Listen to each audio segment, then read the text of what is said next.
जय हिंद एवरीवन। अगर आप एसएससी जीडी कांस्टेबल भर्ती 2024 की तैयारी कर रहे हैं तो आप इस वीडियो को कंप्लीट जरूर देख लेना। हो सकता है आपकी ये 5 मिनट की वीडियो लाइव बदल दे, तो इसलिए वीडियो को कंप्लीट जरूर देखना। मेरे दोस्त आपको बता दें, एसएससी जीडी कांस्टेबल की भर्ती को लेकर जब से बच्चे सुन चुके हैं कि यहाँ पर 24 नवंबर से फॉर्म अप्लाई होगा, तब से बहुत सारे बच्चे यहाँ पे इसकी तैयारी में लग चुके हैं और हर एक बच्चा यहाँ पे बढ़ चढ़ कर तैयारी कर रहा है। ठीक है, आप सबको पता होगा कि यहाँ पर बहुत सारे बच्चे मॉक टेस्ट दे रहे हैं और बहुत सारे बच्चे ऐसे हैं जिनका यहाँ पे सिलेबस भी कंप्लीट हो चुका है, सिर्फ और सिर्फ वो मॉक टेस्ट पर आ चुके हैं। तो मेरे भाई आपको बता दें कि अगर आप तैयारी अपना जीरो शुरू करना चाहते हैं या फिर पहले से अगर आप सभी तैयारी शुरू कर चुके हो, तो अब इन कम समयों में आपको तैयारी कैसी करनी पड़ेगी, आपको कौन सा सिलेबस कितना पढ़ना पड़ेगा, क्योंकि आपको एक सही दायरे में चलना है, सही रास्ते पे चलना है। ऐसा नहीं करना है कि अगर आप रीजनिंग पढ़ रहे हो तो रीजनिंग ही पढ़ते रह जाओगे, दिन पूरा बीत गया, 2-3 दिन बीत गया, रीजनिंग ही पढ़ रहे हो आप सभी। अगर मान लो रीजनिंग में आपका अच्छा खासा स्कोर बन गया, आप अगर हिंदी में लटक गए या फिर उसको छोड़ो मैथ में अगर आप सभी लटक गए, जीके जीएस में अगर आप सभी बिल्कुल नहीं पाए, आप सबको पता होना चाहिए कि एग्जाम में नेगेटिव मार्किंग है, तो नेगेटिव मार्किंग के बावजूद अगर आप सबको नंबर यहाँ पे अपना स्कोर बनाना है, नंबर को इंक्रीज करना है, तो वीडियो कंप्लीट जरूर देख लेना मेरे भाई। ठीक है, सबसे पहले मैं आपको बताना चाहता हूं कि आपके सिलेबस को यहाँ पे 4 भागों में डिवाइड किया गया है। पहला भाग है आप सभी का यहाँ पे मैथ को ले लेते हैं। ठीक है, तो मैथ में क्या है मेरे भाई, और रीजनिंग, दूसरा हो गया रीजनिंग, पहला हो गया मैथ। तो ये दोनों जो है एक दूसरे से मिलते जुलते सब्जेक्ट हैं। ठीक है, क्योंकि दोनों में ही कैलकुलेशन करना पड़ता है, तो इसलिए अगर आप रीजनिंग को ज़्यादा प्रेफरेंस दे रहे हो तो करते रहिए, लेकिन मैथ को भी आप छोड़ नहीं सकते। ठीक है, आपको दिन भर में, क्योंकि समय कम है, तो अब आप सबको मैथ और रीजनिंग की प्रैक्टिस एक दिन में कम से कम 4 घंटे करना है। 2 घंटे रीजनिंग प्रैक्टिस, 2 घंटे मैथ की प्रैक्टिस। ठीक है, ये आपको करना ही करना है हर हाल में। आपको घंटे नहीं गिनना है कि हम 4 घंटे से पढ़ रहे हैं, अब हम कैसे पढ़ेंगे, हम तो 4 घंटे से पढ़ रहे हैं, ऐसा आपको नहीं गिनना है, क्योंकि अब आपके पास समय बहुत कम है। आप अगर इन्हीं कुछ दिनों के अंदर, यानी अगर हम अप्रॉक्स मान चले आपके पास 60 डेज बचे हुए हैं, अप्रॉक्स में मान रहा हूँ, कैलकुलेट करके नहीं बैठा हूँ कि 60 दिन ही मान लेते हैं, 60 दिन आपके पास बचा है, 60 दिन में कैसे करोगे तैयारी मेरे भाई, अगर आप घंटे गिनते रह जाओगे। घंटे आपको नहीं गिनना है। अगर आप पढ़ाई करने बैठे हो तो आपको उठना तब तक नहीं जब तक आपके पास कोई पर्सनल काम ना आ जाए। ठीक है, तब तक आप सबको पढ़ते ही रहना है, आपको समय गिनना ही नहीं है। अगर मैं बताऊं मैथ और रीजनिंग, तो आपको कम से कम यहाँ पे बता रहे हैं 4 घंटे आपको करना पड़ेगा। ठीक है, 4 घंटे आप प्रैक्टिस करिए मैथ और रीजनिंग का, और प्रैक्टिस तभी करिएगा जब आप सभी को सारे सिलेबस कंप्लीट हो गए हो तो। ठीक है, अगर हम बात करें, क्योंकि आप सभी जानते होंगे, कि नहीं जानते होंगे मैं आपको बता दूं, मैथ है तो मैथ में कम से कम 14 से 15 टॉपिक से ही सवाल पूछे जाते हैं हर बार। ठीक है, उसी प्रकार से रीजनिंग है तो रीजनिंग में भी यहाँ पे कुछ टॉपिक है, करीब 19 से या 20 टॉपिक है रीजनिंग से भी, उसी से क्वेश्चन हर बार पूछे गए हैं। ठीक है, अगर आपको ये टॉपिक चाहिए कि कौन कौन से टॉपिक से क्वेश्चन आ सकते हैं या फिर पीछे आए हुए हैं, अगर आप सबको इसकी पीडीएफ चाहिए तो आप सभी हमारे टेलीग्राम चैनल ज्वाइन कर लीजिए। डिस्क्रिप्शन में लिंक दिया गया है टेलीग्राम चैनल का, आप सभी ज्वाइन कर लीजिए, मैं उसी पर शेयर कर दूंगा, आप सभी अच्छे से रीड कर लीजिएगा, या फिर स्क्रीनशॉट लेकर आप सभी उसको रख भी सकते हैं कि आखिर कौन कौन टॉपिक से क्वेश्चन आते हैं एसएससी जीडी में मैथ और रीजनिंग से। ठीक है, तो अगर आप सभी इसको यहाँ पे जल्दी से कवर कर लेंगे, कवर करने के बाद आप सभी इसको मॉक टेस्ट लगाएंगे, तो आपकी तैयारी जो है अच्छी खासी यहाँ पे बन जाएगी। ज़्यादा नहीं लाना मेरे भाई। अगर आप उन स्टेट्स हैं जिनकी कट ऑफ यहाँ पे हाई जाती है, तो यहाँ पे मेरे दोस्त आपको कम से कम की बात करें, कम से कम आप सभी 130 प्लस तो मार ही देना, ना 140 मार पाना, लेकिन एक 23 आपको मारकर ही आना है, ताकि किसी प्रकार की संदेह न रह जाए कि पता नहीं फाइनल में होगा हमारा कि नहीं होगा। क्योंकि इसी एक टेंशन बहुत ही बड़ी होती है कि पता नहीं फाइनल में हमारा होगा या फिर नहीं होगा, कहीं हम 2 नंबर से न अटक जाए, कहीं हम 4 नंबर से न अटक जाए, तो ये दुख बहुत ही बड़ा होता है। ठीक है, आप इसको मत झेलिएगा, आप ज़्यादातर यहाँ पे क्वेश्चन सही करके आइएगा। और उससे पहले आप सबको यहाँ पे अपना मॉक टेस्ट देना है। मॉक टेस्ट तब दीजिए, और जब भी आप सभी मॉक टेस्ट में बैठो तो आपको ऐसा लगना चाहिए कि ये हमारा एग्जाम है और हम एग्जाम में बैठे हुए हैं, हमारा यहाँ पे एक क्वेश्चन भी गलत नहीं होना चाहिए। आपको हर एक क्वेश्चन में यही देखना है कि अगर हमारा ये क्वेश्चन गलत हो रहा है तो हम इसी एक नंबर से ही बाहर हो रहे हैं, बाकी हमने सही किया है। तो आपको हर एक क्वेश्चन ऐसे ही सोचकर सभी क्वेश्चन को आपको यहाँ पे सही करना है। ठीक है, बहुत सारे मेरे भाई से हैं जो कि स्टूडेंट हैं, बोलते हैं कि हमें रीजनिंग और हिंदी बहुत आती है, तो मेरे भाई आप रीजनिंग और हिंदी में ही लटकोगे। ठीक है, क्योंकि ये अपने आप का झूठा कॉन्फिडेंस लेवल जो है फालतू इंक्रीज करने कोई मतलब नहीं निकलता। ठीक है, मैं मानता हूँ आपको आता है, लेकिन हर बार इसके टाइप जो है बदलते रहते हैं, तो आपको हर एक टाइप सीखना है। और हाँ, कुछ भाई मेरे ऐसे हैं जो कि बोलते हैं हमने सारे सिलेबस कंप्लीट कर लिया, आप क्या करेंगे। अगर आपने सिलेबस कंप्लीट कर लिया है तो आप टाइम मैनेज करिए, कितने देर के अंदर आप सभी रीजनिंग को हल कर रहे हो, आप सभी इसको मैनेज करिए। ठीक है, क्योंकि आप सबको 80 क्वेश्चन मिलेंगे एसएससी जीडी कांस्टेबल में, और 1 घंटे का समय मिलेगा। 1 घंटे के अंदर आपको यहाँ पे 80 क्वेश्चन हल करना पड़ेगा, कैसे कर पाओगे।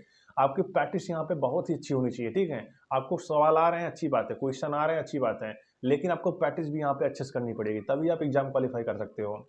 और दूसरी बात रही यहाँ पर कि आपका मैथ हो गया, रीजनिंग हो गया। ठीक है, अब यहाँ पे तीसरा आप सबका हिंदी, तो हिंदी के लिए आप सबको यहाँ पे काम करना पड़ेगा। ठीक है, वो काम क्या है कि हिंदी में ज़्यादा टॉपिक नहीं है, कम से कम यहाँ पे 15 से 16 टॉपिक ही आते हैं, जो कि हर बार हिंदी उसी से पूछी जाती है। जैसे मान लो आप सबका हो गया शुद्ध वर्तनी हो गया, अशुद्ध अशुद्ध हो गया और साथ में तत्सम तद्भव हो गया, क्योंकि अब आपका यहाँ पे संज्ञा भी आएगा। ठीक है, अब संज्ञा भी आपके आने वाले हैं, वर्तनी भी आएगा आपका। तो इसलिए टॉपिक हर बार बढ़ते हुए जा रहे हैं, तब की बार भी कुछ टॉपिक यहाँ पे चेंज होते हुए आपको दिख जाएंगे। 4 क्वेश्चन करीब यहाँ पे गद्यांश से आते हैं। जब से यहाँ पे 20 क्वेश्चन 20 नंबर का, 20 क्वेश्चन 40 नंबर का हो गया है, तब से आपके सिलेबस में यहाँ पे 4 क्वेश्चन गद्यांश रख दिया है, बाकी यहाँ पे 5 क्वेश्चन ही गद्यांश रहता है, लेकिन अभी 4 कर दिया है, जो कि वहीं पे पढ़ के आपको वही उत्तर देना पड़ता है। ठीक है, उसमें आपको कोई संदेह नहीं होना चाहिए। मुहावरा, नोक वित्तीय, ये सारी चीज़ें आपको आनी चाहिए। आप सभी एक एक टॉपिक करके, एक एक पार्ट जिसे बोलते हैं अपने भाषा में, एक एक पार्ट आप सभी एक एक दिन में यहाँ पे कवर कर लीजिए जल्दी जल्दी, ताकि आपका हिंदी का भी जो सिलेबस है वो कंप्लीट होते हुए चले साथ साथ। ठीक है, 1 घंटे आप सभी हिंदी दीजिएगा, 1 घंटे के अंदर आप सभी को एक टॉपिक यहाँ पे खत्म कर देना है। इस प्रकार से आप सभी 24 से 25 दिन के अंदर हिंदी को भी यहाँ पे समाप्त कर देंगे। लेकिन आपको इस प्रकार से पढ़ाई करनी है कि आपके दिमाग में कुछ घुसे। ऐसा नहीं है कि हमने पढ़ लिया हो गया, तो ऐसा थोड़ी ना होगा। आप सभी के इस प्रकार से पढ़ना है कि हमारे दिमाग में भी आए, ताकि हम एग्जाम में इसको कर सकें। ठीक है, इस प्रकार से आपको पढ़ाई करनी है। हिंदी हो गया। अब यहाँ पर एक बहुत ही मेन टॉपिक है आपका पड़ता है, वो पड़ता है GK GS. GK GS current affair हम कहाँ से पढ़ें जिससे हमारा भिड़ जाए? तो मेरे भाई बहुत सारे स्टूडेंट ऐसे हैं जो कि जीके जीएस करंट अफेयर बहुत सारा पढ़ रहे हैं, लेकिन वो तो भी नहीं कर पाते। ठीक है, लेकिन आपको एक प्रकार से इसको बंद नहीं करना है। आपको जीके जीएस दिन भर में कम से कम 2 घंटे पढ़ते रहना है, क्योंकि अब क्या होता है कि अब के जो बच्चे हैं, जो कंपटीशन लेवल में गए हैं, जिनको थोड़ा बहुत पढ़ना आता भी है, वो करते क्या है कि हिंदी और रीजनिंग और मैथ, ये तीनों में वो फुल स्कोर लेकर आते हैं। ठीक है, अब बच्चा उनका जीके जीएस, तो जीके जीएस में कम से कम 20 में से यहाँ पे 10-12 मार देते हैं और अच्छी खासे रैंक पर वो जाके अपना सिलेक्शन लेते हैं, यहाँ तक कि एमसीबी भी वो पा जाते हैं। ठीक है, तो आप ही अगर मानो यहाँ पर आपका करीब यहाँ पे अगर बात करें तो 60 क्वेश्चन आपका हिंदी से और जीके से और रीजनिंग से, सॉरी दोस्तों, 60 क्वेश्चन आपका रीजनिंग से आ रहा है, मैथ से आ रहा है और हिंदी से आ रहा है। ठीक है, कितना आ रहा है? रीजनिंग, मैथ और हिंदी से 60 क्वेश्चन आ रहे हैं। ठीक है, उसके बाद ये 60 में से 60 पूरा लेकर आते हैं। तो कितना अच्छा तरीके से पढ़ाई कर रहे होंगे, जो कि 60 में से 60 लेकर आते हैं। प्लस में जीके जीएस अगर 20 क्वेश्चन है, उसमें से वो भी 10-12 मार देते हैं, तो उनको आसानी से यहाँ पे एनसीबी मिल जाती है। आप बताओ, अगर 72-73 क्वेश्चन का सही रहेगा, उसको यहाँ पे कुछ नंबर नॉर्मलाइजेशन में मिल जाएगा, वो स्कोर लेकर आ रहा है। सोचिए, मैं कहता हूँ आप इतना मत करिए। आप ज़्यादातर यहाँ पे करिए कि आप सभी जो आपका रीजनिंग है ना, उसमें भी आप सभी 17 से 18 क्वेश्चन करके आइए, उससे कम बिल्कुल मत करिएगा। रीजनिंग में आप सभी को गलत होने के बावजूद भी आपकी यहाँ पे 17 से 18 क्वेश्चन सही होना ही चाहिए, अगर आपको सिलेक्शन लेना है तो। ठीक है, उसके बाद मैथ, मैथ में भी आपका अप्रोच इतना ही सही होना चाहिए, 18 से 19 क्वेश्चन आपका मैथ में भी सही होना चाहिए। ठीक है, और हिंदी, हिंदी आप सभी कोशिश करिए कि 20 में से 20 ही मार के आओ, 20 में से 20 मार्क के ही आओ हिंदी तो। ठीक है, और बात रही जीके जीएस, अगर आप सभी इसमें अगर माइनस कर रहे हो, अगर आप सभी मैथ, रीजनिंग, हिंदी में अगर थोड़ा सा नंबर कम कर रहे हो, तो वही आपको जीके में प्लस कर देना है। आपको जीके में कम से कम यहाँ पे 12 से 14 नंबर लेकर ही आना है। सॉरी दोस्तों, ये क्वेश्चन में बता रहा हूँ, क्वेश्चन आप सभी समझ लीजिएगा, क्योंकि 20 क्वेश्चन 20 नंबर का आता है, मैं इस हिसाब से आपको बता रहा हूँ। आपको यहाँ पे 14 से मतलब 12 से 14 क्वेश्चन आपको सही करके आना है। तो इस प्रकार से आपका स्कोर जो है बहुत ही हाई चला जाएगा, और इसके अकॉर्डिंग आप सभी यहाँ पे अपना मन चाह पसंद या फिर जो भी आपका पसंद होगा कोर्स, आप सभी उस कोर्स को भी यहाँ पे पा सकते हो। यहाँ तक कि आप सभी अगर नॉर्मलाइजेशन में अगर आपको किस्मत आपकी साथ दे देगी, तो आप सबको यहाँ पे एनसीबी भी मिल सकती है, कोई बड़ी बात नहीं है। ठीक है, आप सभी तैयारी करिए, लग जाइए तैयारी में।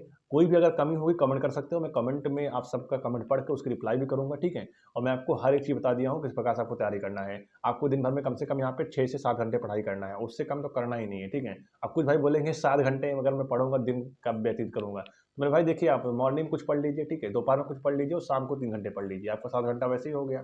इसमें कोई बड़ी बात नहीं है। ठीक है, अब सबको एक एक टॉपिक यहाँ पे जल्दी जल्दी कवर करना है। अगर आपको टॉपिक चाहिए तो आप हमारा टेलीग्राम चैनल ज्वाइन कर लीजिए, डिस्क्रिप्शन में लिंक दिया गया है और मैं उसी पर शेयर कर दूंगा। ठीक है, ये सारी चीज़ें होगी जो कि बहुत ही महत्वपूर्ण जानकारी थी, क्योंकि भर्ती बहुत नज़दीक आ रही है। 24 नवंबर से अप्लाई भी शुरू हो जाएगा और एग्जाम की डेट भी आ चुकी है कि 20 फरवरी से आप सबका एग्जाम भी यहाँ पे स्टार्ट हो जाएगा। ठीक है, तो समय बहुत कम है, आप प्रैक्टिस करते रहिए। जितनी ज़्यादा प्रैक्टिस करेंगे उतना ज़्यादा आपका यहाँ पे स्पीड बना रहेगा एग्जाम में भी क्वेश्चन हल करने का। ठीक है, घबराना कोई किसी बात की नहीं है, आपके पास समय पूरा है। 60 दिन आप सबके लिए बहुत होता है, 60 दिन प्लस है, 60 दिन ही नहीं, 60 दिन प्लस भी आपके दिन बहुत बचे हुए हैं। अगर आप यहाँ पे आपसे मान चलें हमसे, तो आप सबके पास यहाँ पे करीब 80 दिन के आसपास बचा हुआ है। ठीक है, क्योंकि आपका 20 फरवरी से आपका एग्जाम है। ठीक है, 20 दिन वो रख लो और 60 दिन रख लो, 60, 70, 80, मतलब 80 क्वेश्चन आपके एग्जाम में आने वाला है और 80 दिन आप सबके लिए बचा हुआ है। तो आप चाहो तो एक दिन में एक क्वेश्चन अगर आपको हल करना है, तब से भी पढ़ाई बेहतरीन कर लीजिए। एक दिन में आपको 7 से 8 घंटे पढ़ाई करना है, और अब की बार आप भी एसएससी जीडी में मन चाहे फोर्स ले सकते हो। आपके ऊपर डिपेंड करता है आप कितनी पढ़ाई करते हैं। ठीक है, फिलहाल मैंने आपको हर एक चीज़ समझा दी है, मोटिवेट भी किया होगा। आपको वीडियो कैसी लगी कमेंट बॉक्स में जरूर लिखिएगा। अगर आप चैनल पहली बार आए हैं, चैनल को सब्सक्राइब कर लीजिएगा। मैं आपका भाई मनीष भाई आपको हमेशा इस चैनल के माध्यम से मोटिवेट करता रहेगा। ठीक है, किसी भी चीज़ को आपको हल्के में नहीं लेना है और बहुत ज़्यादा आपको भारी भी नहीं लेना है, आपको हमेशा बीच में लेके चलना है। ठीक है, अरे ये तो मैं क्वालिफाई कर सकता हूँ, कोई बड़ी बात नहीं है। तो इस प्रकार से आपको चलना है, ठीक है। अगर आप सोच लिया अरे SSC GD मैं क्वालिफाई कर नहीं पाऊंगा, अरे ये कौन ले पाएगा, अरे 140 कौन ला पाएगा, तो ऐसा सिलेक्शन नहीं होगा, ठीक है। हर एक चीज़ को अपने बराबर मैनेज करना सीखो, ठीक है। तो आप सभी हर एक चीज़ यहाँ पे कर सकते हो। यहाँ से लोग पत्थर काट का रास्ता बना लेते हैं, तो आप सभी पढ़ करके सिलेक्शन नहीं ले सकते हो। बस आपको यहाँ पे अपने तरीकों कुछ बदलना पड़ेगा, ठीक है। फिलहाल मैंने आपको सारी चीज़ें बता दी है। अगर आपको वीडियो अच्छी लगी हो तो वीडियो को लाइक से सब्सक्राइब कर देना। मिलते हैं इस वीडियो में, तब तक के लिए जय हिंद।